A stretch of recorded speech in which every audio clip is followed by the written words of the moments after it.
இந்த வீடியோல என்ன பார்க்க போறோம் அப்படின்னா DirectX 12ல எப்படி விண்டோஸ் லேப்டாப்ல இன்ஸ்டால் பண்றதா பார்க்க போறோம். நிறைய பேருக்கு தெரிஞ்சிருக்கும் DirectXனா என்ன அப்படின்னு சொல்லிட்டு.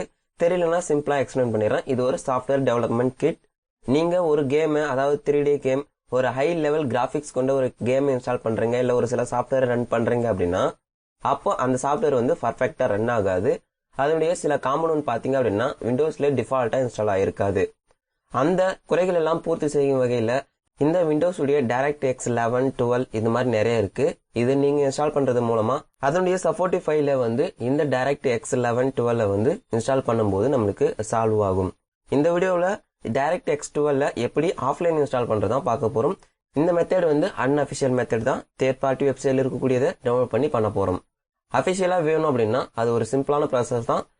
நீங்க கமெண்ட் செக்ஷன்ல கமெண்ட் பண்ணீங்க அப்படின்னா அபிஷியலா எப்படி DirectX 12ல இன்ஸ்டால் பண்றதுன்னு பார்க்கலாம். ஃபர்ஸ்ட் DirectX 12ல எப்படி ஆஃப்லைன் இன்ஸ்டால் பண்றதுன்னு பார்க்கறதுக்கு முன்னாடி இதனுடைய இந்த சாஃப்ட்வேர் பேக்கேஜ் ஃபைலை வந்து நான் டிஸ்கிரிப்ஷன்ல கொடுக்குறேன். வேணும் அப்படின்றவங்க இதை வந்து டவுன்லோட் பண்ணிக்கலாம்.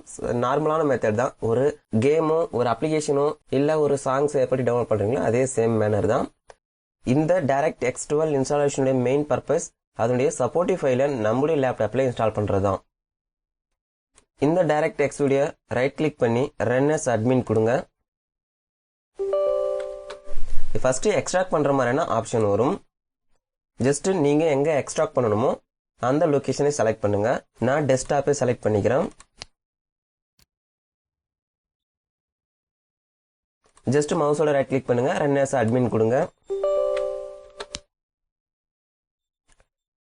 டர்ம்ஸ் அண்ட் கண்டிஷன் எல்லாம் படிச்சு பார்த்துட்டு அக்செப்ட் கொடுங்க. மேக்ஸிமம் படிக்கிறது இல்ல. Okay, next. இது இன்ஸ்டால் பண்ணும்போது நமக்கு நெட் எதுவும் தேவையில்லை. இது ஆஃப்லைன் மெத்தட் தான். அதனுடைய சப்போர்ட்டிவ் ஃபைல் எல்லாமே இதுதான். நீங்க ஆன்லைன் இன்ஸ்டால் பண்ணும்போது இது எல்லாமே டைரக்டா நம்மளுக்கு வந்து இன்ஸ்டால் ஆகும்.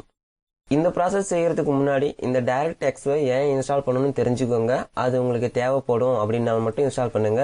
மற்றும் உங்களுடைய சிஸ்டம் DirectX 12ல சப்போர்ட் பண்ணதா கூகுள் பண்ணி பார்த்த பிறகு இந்த ஆப்ஷன் நீங்க எனேபிள் பண்ணுங்க.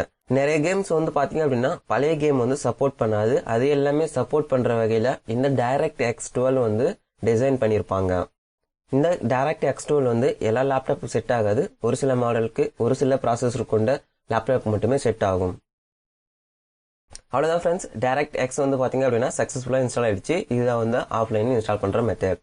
மேலும் இது போல டெக் அப்டேட்களுக்கு மறக்காம நம்முடைய சேனலை சப்ஸ்கிரைப் பண்ணல அப்படின்னா சப்ஸ்கிரைப் பண்ணுங்க. சப்ஸ்கிரைப் பண்ணி கூட இருக்கக்கூடிய பெல் ஐக்கானையும் பிரஸ் பண்ணுங்க. லைக் அண்ட் டிஸ்லைக் பண்ணுங்க. உங்களோட கருத்துக்களை கமெண்ட் செக்ஷன்ல கமெண்ட் பண்ணுங்க. தேங்க்ஸ் ஃபார் வாட்சிங். நன்றி.